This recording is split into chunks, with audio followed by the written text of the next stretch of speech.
Hello, I just went into this lovely church, which is in the heart of Rugby, but you know, you almost wouldn't realize it was a church. The architecture is spectacular, the church furnishings delightful, all Butterfield, and I heard somebody chattering away over a cup of tea that they still use incense, and yet basically it's a glorified tea shop. And just as I was leaving, a man came in wearing a hat which he didn't take off, which I thought was stirringly significant. Anyway, what I was going to talk about now was the whole business of corruption in Russia and what seems to be a purge that is inspired at least by the rantings of Prigozhin and the revelations of Alexei Navalny's foundation. Because Putin doesn't like to do things when he's told about them. Putin likes to think about them and then do them as if they're his own initiative.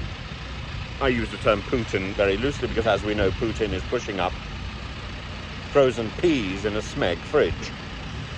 And on May the 23rd, the fourth of four generals was arrested, and this along with the sideways move of Sergei Shoigu to be replaced by Andrei Belousov. But Dmitry Peskov, the spokesperson for the Putin regime, says that it's not a purge. He said it isn't a campaign, it's an ongoing work against corruption, which is ever growing. Of course it is. The list is extraordinary. I make the number about 8, I think, 8 or 9, not 4, 8 or 9 or 5, or 8 or 9 or 10 actually, including Shoigu. But so it starts with Timur Ivanov, who was the deputy defense minister, who was accused of taking a large bribe of about £12 million.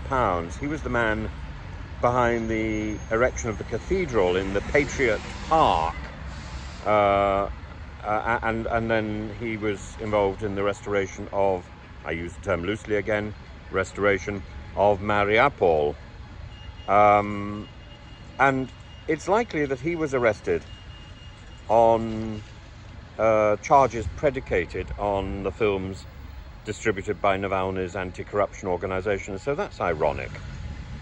Then there's Sergei Borodin, Alexander Fomin, Yuri Kuznetsov, Ivan Popov, the commander of the 58th Army, whose father says that he was set up, Vadim Shamarin, who's a lieutenant general. Now he was arrested, I think on May the 23rd, and he was two of his former colleagues are testifying against him. They were arrested last year. Alexander Vysokov, Elena Grishina, and then there's also Igor Morozov, who was arrested with them, but I don't think he's testifying against Vadim Shamarin.